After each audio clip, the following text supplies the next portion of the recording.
Welcome again my friends and dear student, myself Mahendra Devanda. हम पढ़ रहे हैं एनिमल फिजियोलॉजी। जो एनिमल फिजियोलॉजी में आज हम बात करने वाले हैं digestion of food in alimentary canal, यानी जो हमारा भोजन के पचने की जो प्रक्रिया है उसके बारे में बात करेंगे। इससे पूर्व वीडियो में हम ये जान चुके हैं कि एलिमेंट्री कैनाल में क्या क्या पार्ट्स होते हैं और पूरे जो डाइजेस्टिव सिस्टम है उसमें और कौन कौन से भाग होते हैं। एलिमेंट्री कैनाल के साथ में कौन कौन सी डाइजेस्टिव ग्लैंड इसमें भाग लेती है उनके बारे में हम बात कर चुके हैं। आज हम इस पर्टिकुलर वीडियो में बात करेंगे वो डाइजेशन की जो प्रक्रिया हो रही है, पाचन की जो प्रक्रिया हो रही है उसके बारे में हम बात करेंगे। तो जो पाचन की प्रक्रिया है माउथ भाग यानी जो हमारा मुंह है वहाँ से शुरू होती है और लगभग जो पाचन की प्रक्रिया है वो लार्ज इंटेस्टाइन तक चलती है। जो मुख्य रूप से पाचन की जो प्रक्रिया होती है वो छोटी आंत में होती है, स्मॉल इंटेस्टाइन में होती है।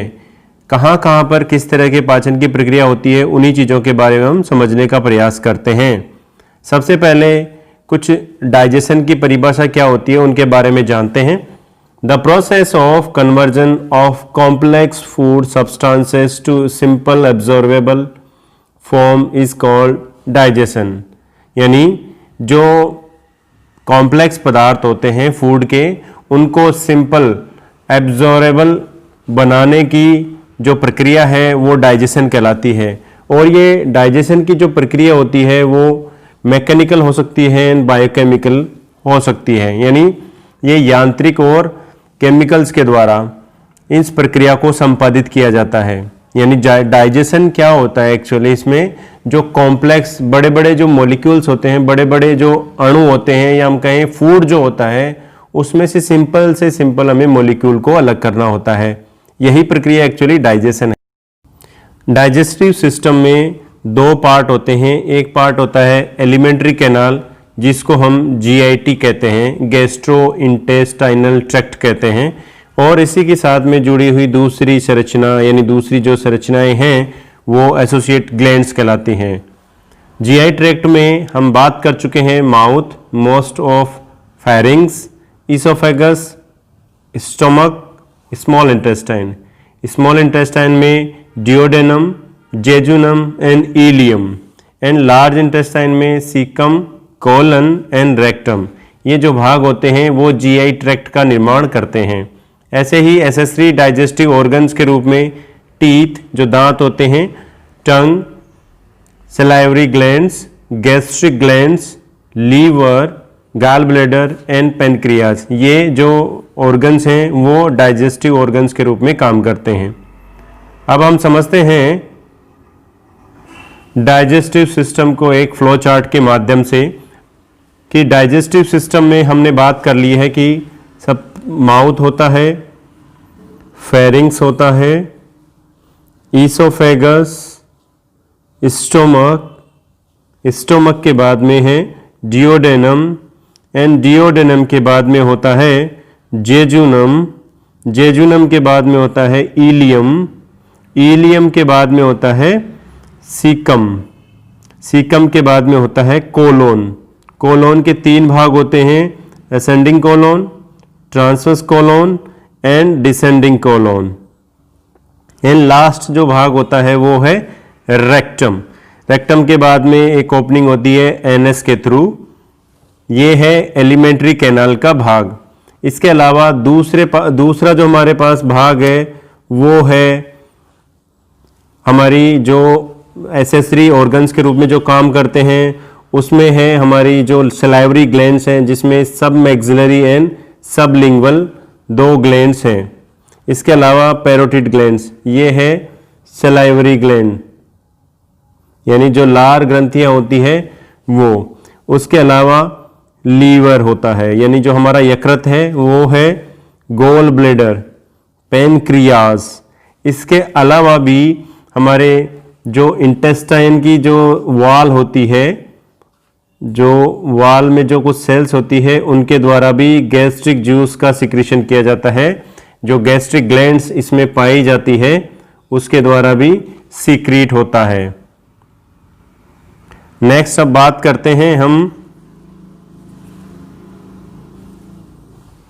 डाइजेशन ऑफ फूड, यानी भोजन का पाचन किस तरह से होता है उसके बारे में। The process of digestion is mechanical and chemical process. जो भोजन के पाचन की जो प्रक्रिया होती है वो यांत्रिक और केमिकली यानी रासायनिक होती है। ये दोनों चीजें हो यहाँ पर संपादित होती है। The buccal cavity perform two major functions, जिसमें सबसे पहले बक्कल कैविटी में दो मेजर फंक्शन किए जाते हैं। पहला तो ये होता है मैस्टिकेशन ऑफ फूड, भोजन को पूरी तरह से मैस्टिकेट किया जाता है, छोटे छोटे टुकड़ों में तोड़ा जाता है। और इसके अलावा ये स्वेलिंग की जो स्वेलोकिंग की जो प्रक्रिया होती है, यानी भोजन को निकलने की जो प्रक्रिया होती है उसको फैसिलिटेट करता है, उसको प्रमोट करता है। Teeth and tongue with help of saliva masticate and mix up food thoroughly, यानी ये जो टीथ और टंग दोनों इस प्रक्रिया में भूमिका निभाते हैं। सबसे पहले हम बात करते हैं डाइजेशन की जो प्रक्रिया है उसमें माउथ में कैसे पाचन होता है, यानी जो हमारी बक्कल कैविटी है वहां पर, यानी मुख्य जो गुहा होती है वहां पर कैसे पाचन की प्रक्रिया होती है उसके बारे में बात करते हैं।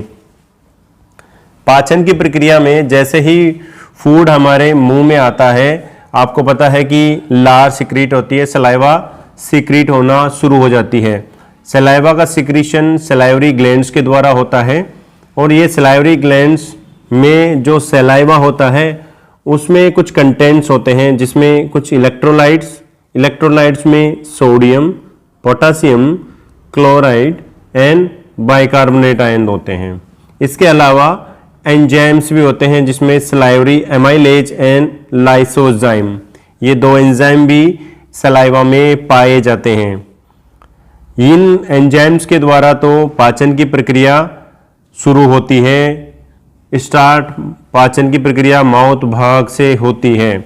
जो पाचन में हम 3 प्रकार के फूड लेते हैं, यानी हम जो पाचन की प्रक्रिया में 3 प्रकार के फूड डाइजेस्ट होते हैं, जिसमें कार्बोहाइड्रेट्स यानी जो शर्कराएं होती है, प्रोटीन एंड लिपिड, इनका पाचन होता है।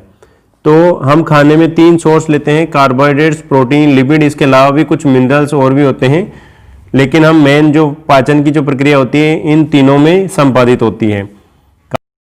लगभग 30% स्टार्च का पाचन माउथ भाग में होता है, जो हमारी बक्कल कैविटी है वहां पर होता है, जिसमें क्या होता है स्टार्च जो है वो माल्टोज में कन्वर्ट होता है। आप ध्यान रखेंगे, स्टार्च माल्टोज में कन्वर्ट होता है सलाइवरी एमाइलेज से। सलाइवरी एमाइलेज क्या है? एक एंजाइम है और ये जो काम करता है लगभग जो इसकी पीएच होती है 6.8 पीएच पर ये एंजाइम काम करता है, अपनी ऑप्टिमल फेज शो करता है। इसके अलावा दूसरा जो हमारे पास एंजाइम है लाइसोजाइम, ये एंटीबैक्टीरियल एजेंट के रूप में काम करता है और हमें इन्फेक्शन से बचाने का काम करता है। Mucus in saliva help in lubricating and adhering mastication food particles into the bolus. यहाँ पर इंपॉर्टेंट टर्म है बोलस। बोलस जो है वो हमारे मुंह में जो खाना होता है उसमें जब सलाइवा मिल जाती है, जब वो छोटे छोटे टुकड़ों में बदल जाता है, उसके बाद में वो आगे निगलने की जो प्रक्रिया होती है उसमें इसको बोलस कहा जाता है। जो हमारा भोजन है उसको यहाँ पर हमने बोलस कहते हैं, बोलस नाम दिया गया है। The bolus is then conveyed into pharynx. Bolus क्या होता है? उसके बाद में फेरिंग्स में जाता है, फेरिंग से वो कहाँ जाता है? ईसोफेगस में जाता है। ये डीग्लूटिशन की जो प्रक्रिया है उसके थ्रू ईसोफेगस में चला जाता है। ये थे मतलब माउथ में एक्चुअली क्या हो रहा है कि स्टार्च का पाचन हो रहा है और स्टार्च का भी बहुत कम मात्रा में पाचन होता है, यानी लगभग 30% जो स्टार्च होता है वो माल्टोज में कन्वर्ट हो जाता है और इस प्रक्रिया में सलाइवरी एमाइलेज मदद करता है। इसके अलावा जो प्रोटीन्स और लिपिड होता है उसका यहाँ पर बक्कल कैविटी में किसी तरह का पाचन नहीं होता है। इसके बाद में जब हमारे बक्कल कैविटी से खाना ईसोफेगस से होते हुए कहाँ जाएगा? स्टोमक में, जो हमारा आमाशय है वहां पर जाता है। अब हम बात करते हैं जो डाइजेशन की जो प्रक्रिया है वो स्टोमक में किस तरह से होती है। जो हमारा आमाशय है उसमें डाइजेशन किस तरह से होता है। The mucosa of stomach has 3 major gastric glands. जो स्टोमक की जो वॉल होती है, जैसे यहाँ डायग्राम में जो दिखाया गया है, ये है हमारा स्टोमक, यानी हमारा जो पेट आमाशय है, ये आमाशय जो आपको जे के आकार का जो दिखाई दे रहा है, इसमें इसकी जो सेल्स होती हैं, उन सेल्स में मुख्य रूप से 3 प्रकार की जो ग्लैंड्स पाई जाती है। इन सेल्स के द्वारा कुछ मात्रा में अलग अलग प्रकार की जो ग्लैंड्स होती है, 3 प्रकार की जो हो रही है, उनके द्वारा एंजाइम सीक्रेट किए जाते हैं। और इनके द्वारा जो सीक्रेशन जो किया जाता है, secretory product of these cells is called gastric juice. उसको कहा जाता है गैस्ट्रिक जूस। या हम सरल शब्दों में ये कहें कि आमाशय की भित्ति के द्वारा सीक्रेट होने वाला पदार्थ, प्रोडक्ट गैस्ट्रिक जूस कहलाता है, जिसमें मुख्य रूप से 3 ग्रंथियां पार्टिसिपेट करती है, 3 गैस्ट्रिक ग्लैंड्स पार्टिसिपेट करती है, जिसमें पहली है म्यूकस नेक सेल, दूसरी है पेप्टिक या जिसको हम चीफ सेल्स या जाइमोजन सेल्स कहते हैं, और नेक्स्ट है पैराइटल एंड ऑक्जेंटिक सेल्स। ये जो 3 प्रकार की जो सेल्स है वो स्टोमक में पाई जाती है। म्यूकस नेक सेल क्या करती है? म्यूकस का सिक्रीशन करती है। पेप्टिक चीफ सेल या हम जिसको जाइमोजन सेल्स कहते हैं, वो सिक्रीट करती है पेप्सिन का। पेप्सिन एक एंजाइम है। रेनिन का, रेनिन भी एक एंजाइम है। एंड गैस्ट्रिक लाइपेज का, कुछ मात्रा में गैस्ट्रिक लाइपेज भी सिक्रीट किया जाता है। इनमें से पेप्सिन और रेनिन दोनों प्रोटीन एंजाइम हैं, प्रोटीन को पचाने वाले एंजाइम हैं। इसके अलावा जो गैस्ट्रिक लाइपेज है वो लिपिड के डाइजेशन में मदद करता है। लेकिन आप ये बात भी ध्यान रखेंगे कि जो गैस्ट्रिक लाइपेज यानी स्टोमक में जो लाइपेज एंजाइम है बहुत ही कम पाचन कर पाता है। इसका कारण क्या है वो आगे देखेंगे हम। पैराइटल और ऑक्जेंटिक सेल के द्वारा HCl हाइड्रोक्लोरिक अम्ल का सिक्रीशन किया जाता है। इसके अलावा इंट्रिंसिक फैक्टर का भी सिक्रीशन किया जाता है। और इंट्रिंसिक फैक्टर क्या होता है, बहुत ही इंपॉर्टेंट है। ये फैक्टर इसेंशियल है for absorption of vitamin B12। जो विटामिन B12 है, B12 है, उसके अवशोषण में इंट्रिंसिक फैक्टर मदद करता है। लेकिन आप यहाँ पर यह भी बात ध्यान रखेंगे कि जो स्टोमक में विटामिन B12 का एब्जॉर्प्शन नहीं होता है, इसका अवशोषण लार्ज इंटेस्टाइन में होता है। The stomach storage food for 4 to 5 hours. लगभग हमारे पेट में हमारे जो स्टोमक है उसमें 4 से 5 घंटे तक भोजन रहता है, उसके बाद में आगे चला जाता है। यहाँ पर आप ये बात ध्यान रखेंगे, ये इंपॉर्टेंट बात है कि जो स्टोमक की जी सेल्स होती है और स्टोमक के अलावा जो अपर स्मॉल इंटेस्टाइन है या हम कहें डियोडेनम, जो डियोडेनम का जो भाग है उसके द्वारा भी उसमें जो जी सेल्स पाई जा रही है उनके द्वारा गैस्ट्रीन हार्मोन का सिक्रीशन किया जाता है। ये इंपॉर्टेंट इसलिए है कि हमारी जो एलिमेंट्री कैनाल है वो एक एंडोक्राइन की तरह बिहेव करती है। एंडोक्राइन ग्लैंड्स है, किस तरह से? क्योंकि वो गैस्ट्रीन हार्मोन का सिक्रीशन कर रही है। तो आपको पूछें कि गैस्ट्रीन हार्मोन कहाँ से सिक्रीट होता है, तो जी सेल्स जो कि स्टोमक और अपर स्मॉल इंटेस्टाइन में पाई जाती है उनके द्वारा गैस्ट्रीन हार्मोन का सिक्रीशन किया जाता है। नेक्स्ट हम बात करते हैं डाइजेशन ऑफ स्टोमक में ही कंटिन्यू हम पढ़ रहे हैं। The food mix with gastric juice. जैसे ही जो खाना था जो बोनस से होता हुआ, जो इसोफेगस से होता हुआ स्टोमक में जो आ रहा है, यहाँ से भोजन आया और ये किसके साथ मिक्स हो गया?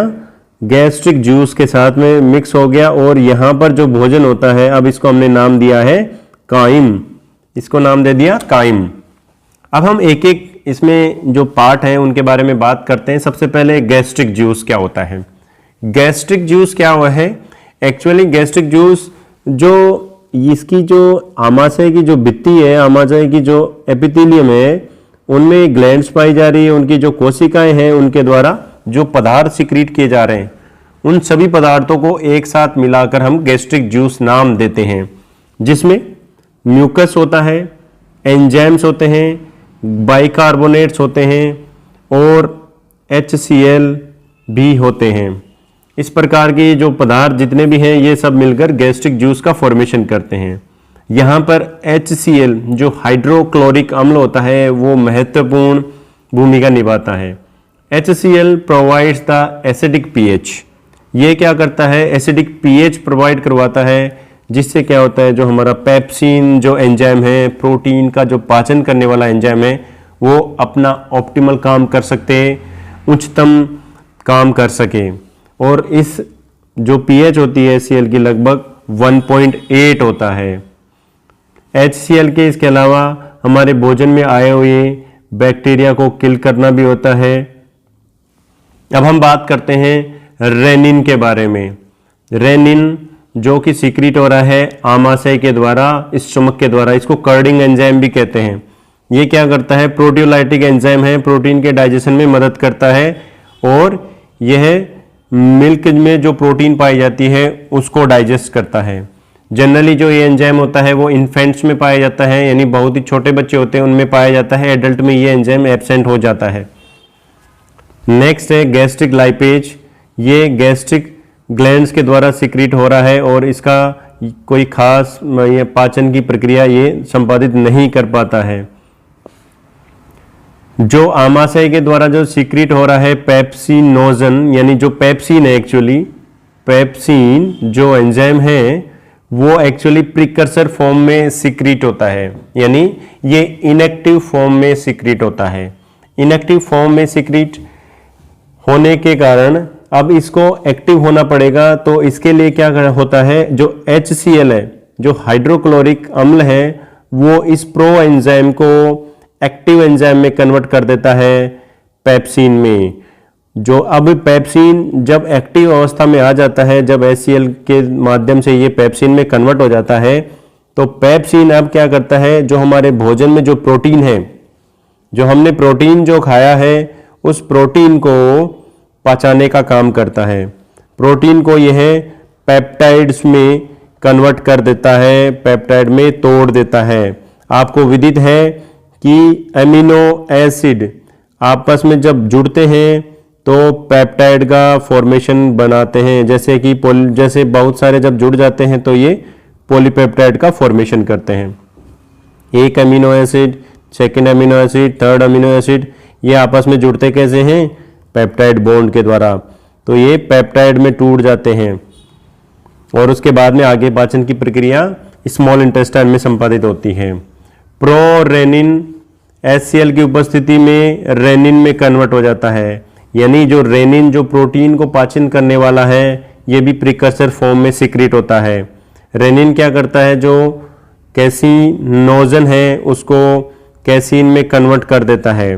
कैसिनोजन वो एक सोल्यूबल प्रोटीन होती है और इस सोल्यूबल प्रोटीन को ये क्या करता है, कैसीन में कन्वर्ट कर देता है, जो कि इनसोल्यूबल प्रोटीन होती है। इस प्रकार जो स्टोमक में डाइजेशन की जो प्रक्रिया हो रही है उसमें हमारे पास में दो महत्वपूर्ण एंजाइम्स रोल प्ले कर रहे हैं। एक है पेप्सिन और दूसरा जो हमारे पास में है वो है रेनिन।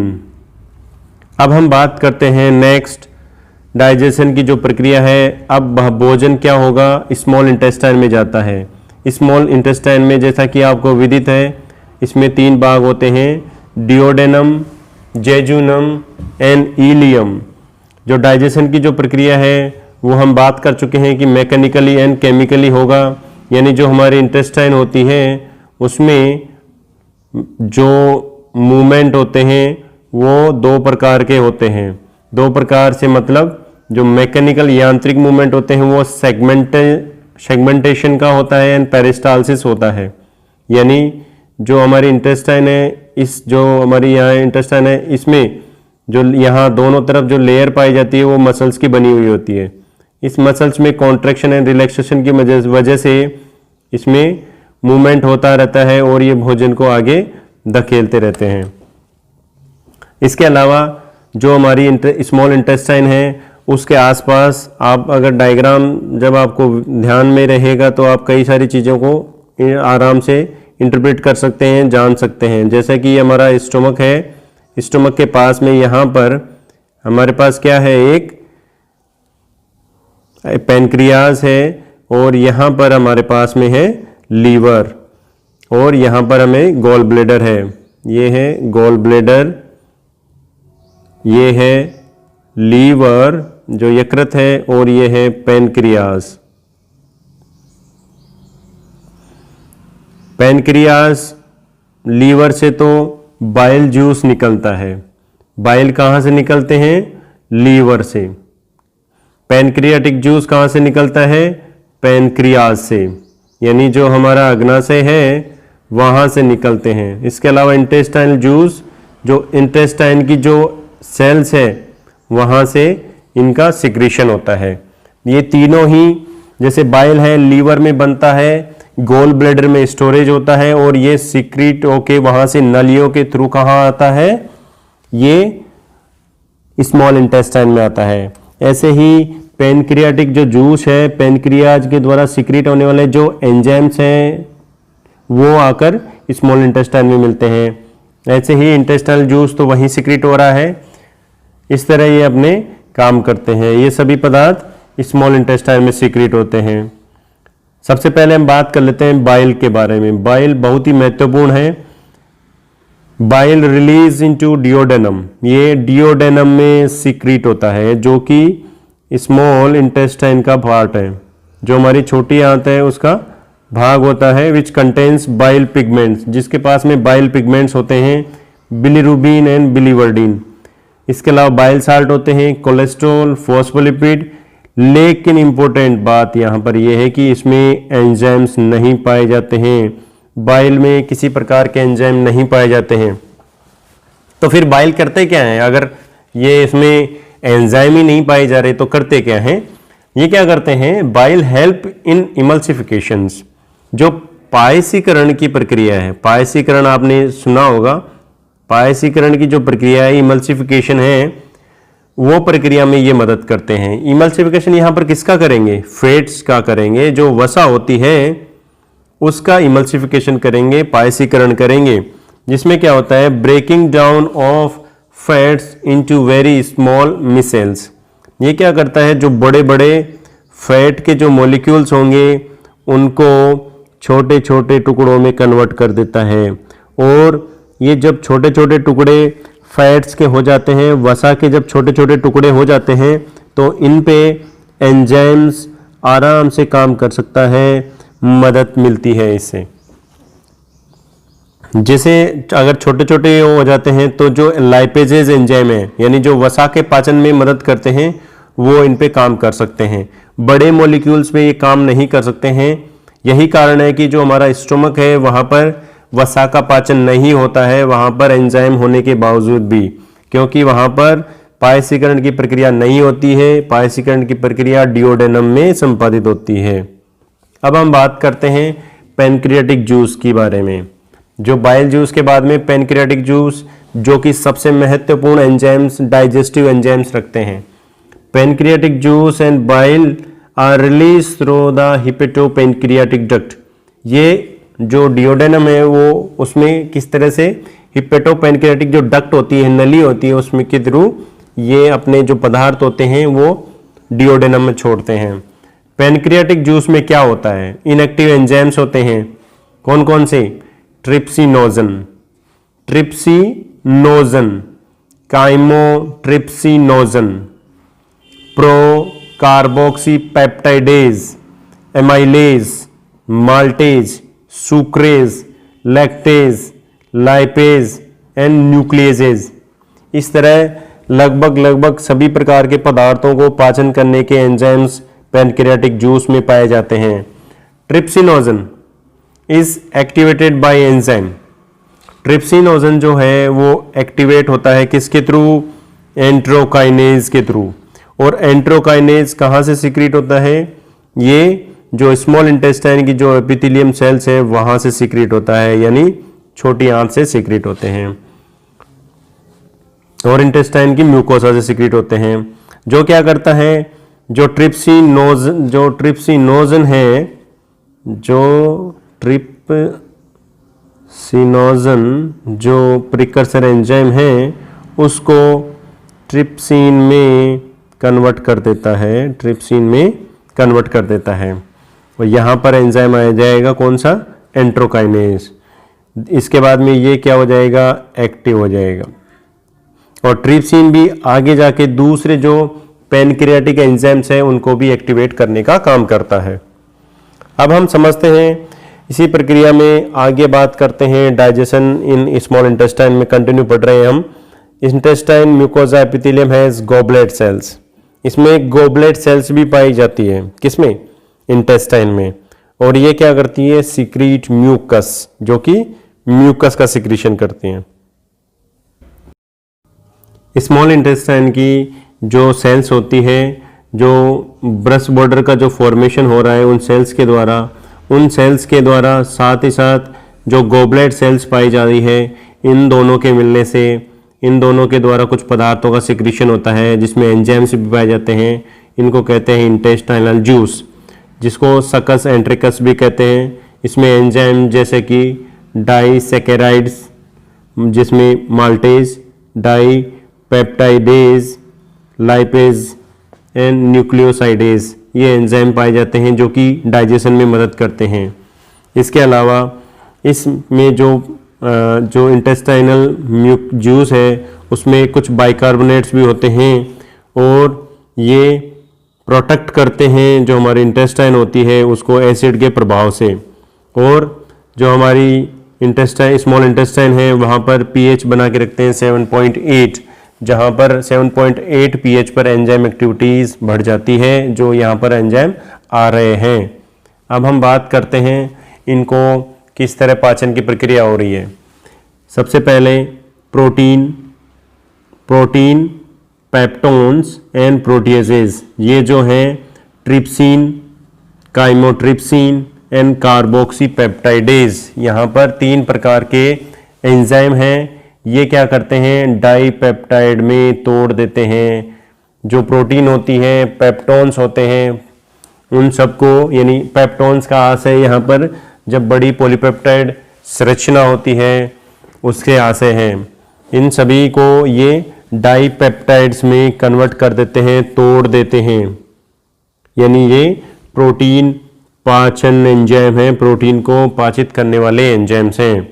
इसके बाद में जो नेक्स्ट हमारे पास एंजाइम है एमाइलेज क्या करता है, जो स्टार्च होता है, पॉलीसेकेराइड्स होते हैं, उनको डाइसेकेराइड में कन्वर्ट करते हैं। नेक्स्ट, ये तो हो गई प्रोटीन के पाचन की बात। ये है कार्बोहाइड्रेट्स, हालांकि और भी कार्बोहाइड्रेट्स हैं। और ये है लिपिड्स की बात, तो फैट्स, इसमें लाइपेजेस क्या करता है, डाइग्लिसराइड्स में कन्वर्ट करता है और फिर ये डाइग्लिसराइड्स लाइपेज की उपस्थिति में ही मोनोग्लिसराइड्स में कन्वर्ट हो जाते हैं।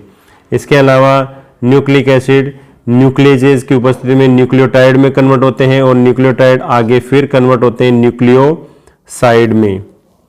नेक्स्ट हम बात करते हैं जो डाइपेप्टाइड बन चुके हैं प्रोटीन का, जहां पर पाचन हो रहा है, यहाँ आप ध्यान, ये जो डाइपेप्टाइड्स बन रहे हैं वो आगे डाइपेप्टाइडेजेस के द्वारा एमिनो एसिड में कन्वर्ट होते हैं, यानी इनकी जो सिंगल यूनिट है प्रोटीन की उसमें कन्वर्ट हो जाते हैं।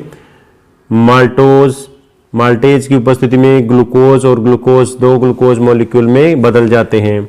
ऐसे ही लैक्टोज है, लैक्टोज क्या होता है, लैक्टेज की उपस्थिति में ग्लूकोज और गैलेक्टोज में कन्वर्ट हो जाता है। सुक्रेज की उपस्थिति में ग्लूकोज एंड फ्रक्टोज में कन्वर्ट हो जाता है। ये जितने भी हैं, ये ग्लूकोज एंड फ्रक्टोज के मिलने से सुक्रोज का फॉर्मेशन होता है, ग्लूकोज और गैलेक्टोज के मिलने से लैक्टोज का निर्माण होता है, यानी ये इनकी यूनिट्स हैं। जो फाइनल जो हमारा डाइजेस्टिव प्रोडक्ट है वो एमिनो एसिड के रूप में आ चुका है, ग्लूकोज आ चुके हैं, गैलेक्टोज आ चुके हैं, फ्रक्टोज आ चुके हैं। इसके अलावा न्यूक्लियोटाइड्स हैं जिनको न्यूक्लियोसाइड में तोड़ दिया गया है। न्यूक्लियोसाइडेज के द्वारा शुगर एंड बेसेस में, नाइट्रोजन बेसेस में कन्वर्ट कर दिए जाते हैं। ऐसे ही डाई एंड मोनोग्लिसराइड्स लाइपेज की उपस्थिति में फैटी एसिड्स एंड ग्लिसरॉल में कन्वर्ट कर दिए जाते हैं। अब हम बात करते हैं स्मॉल इंटेस्टाइन के बाद में लार्ज इंटेस्टाइन में जो डाइजेशन की प्रक्रिया होती है उसके बारे में। लार्ज इंटेस्टाइन में जो डाइजेशन की प्रक्रिया नहीं होती है, यहाँ पर कोई खास पाचन की कोई गतिविधि नहीं हो रही है। No significant digestive activity in the large intestine. Large intestine के जो कुछ कार्य होते हैं जैसे कि बैक्टीरियल कुछ डाइजेशन की प्रक्रिया यहाँ पर हो सकती है, यानी हमारी खुद की जो इंटेस्टाइन है वो डाइजेस्ट नहीं करती है कुछ पदार्थ, वो वहाँ पर सिर्फ डाइजेशन की जो प्रक्रिया है, पहले कुछ सिम्बायोटिक बैक्टीरिया पाए जा रहे हैं, वो कुछ मात्रा में फर्मेंटेशन की प्रक्रिया करते हैं, डाइजेशन की प्रक्रिया करते हैं। इसके अलावा वही कुछ प्रोटीन का ब्रेकडाउन भी करते हैं। जो लार्ज इंटेस्टाइन होती है उसका मुख्य रूप से जो कार्य होता है वो पानी का अवशोषण करना, खनिज लवणों का अवशोषण करना और कुछ जो दवाएं होती है, ड्रग्स होती हैं, उनको भी अवशोषित करने का काम होता है। इसके अलावा यहाँ म्यूकस का सिक्रीशन किया जाता है। अब जितने भी डाइजेशन की प्रक्रिया तो हो चुकी है, लेकिन कुछ अनडाइजेस्टेड फूड बच जाता है। The undigested and unabsorbed substance को हम कहते हैं फैसेस। फीसेस जो होता है, जो फीकल मैटर होता है, वो सीकम में प्रवेश करता है और बाद में जाके इसको इजेक्ट कर दिया जाता है, बाहर कर दिया जाता है। इस प्रक्रिया को, पूरी प्रक्रिया को हम समरी के रूप में देख लेते हैं। ये हमारे डायग्राम में यहाँ पर हमें लार्ज इंटेस्टाइन का पार्ट दिखाया गया है। एक बार हम इसको समराइज कर लेते हैं, कहाँ कहाँ पर किस प्रकार की गतिविधि हो रही है। सबसे पहले हमारे माउथ भाग में जो सलाइवा है उसमें salivary amylase and lingual lipase. Lingual lipase यहाँ पर फैट जो होता है उसके पाचन में मदद करता है। एमाइलेज क्या, कहाँ से सीक्रेट होता है? स्लाइवरी ग्लैंड से। ये स्टार्च के पाचन में मदद करता है और इनको कन्वर्ट कर देता है माल्टेज में, माल्टोट्रायोज में एंड डेक्स्ट्रीन में। इसी तरह लिंगुअल लाइपेज जो टंग के द्वारा जो सलाइवरी ग्लैंड्स हैं उनके द्वारा सीक्रेट किया जाता है, वो अगर हमने ट्राइग्लिसराइड्स लिए हैं तो उनको फैटी एसिड एंड डाइग्लिसराइड्स में कन्वर्ट करते हैं।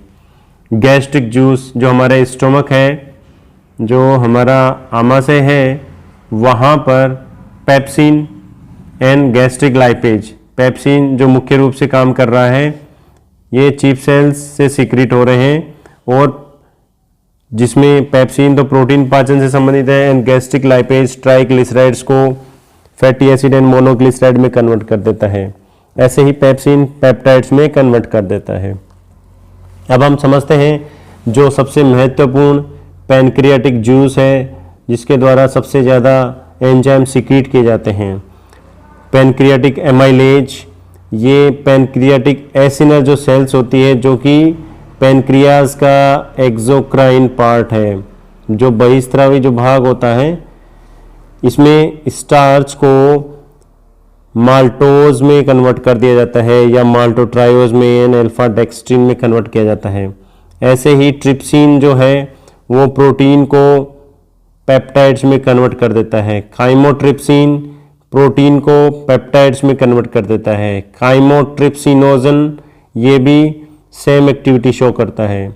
इलास्टेज ये भी प्रोटीन को पेप्टाइड में कन्वर्ट कर देता है। कार्बोक्सीपेप्टाइडेज ये एमिनो एसिड का जो कार्बोक्सी एंड होता है वहाँ पर पेप्टाइड को क्लीव करता है और एमिनो एसिड और पेप्टाइड में कन्वर्ट कर देता है। इसके अलावा जो पैनक्रियाटिक लाइपेज है वो ट्राइग्लिसराइड्स को फैटी एसिड एंड मोनोग्लिसराइड्स में कन्वर्ट कर देता है।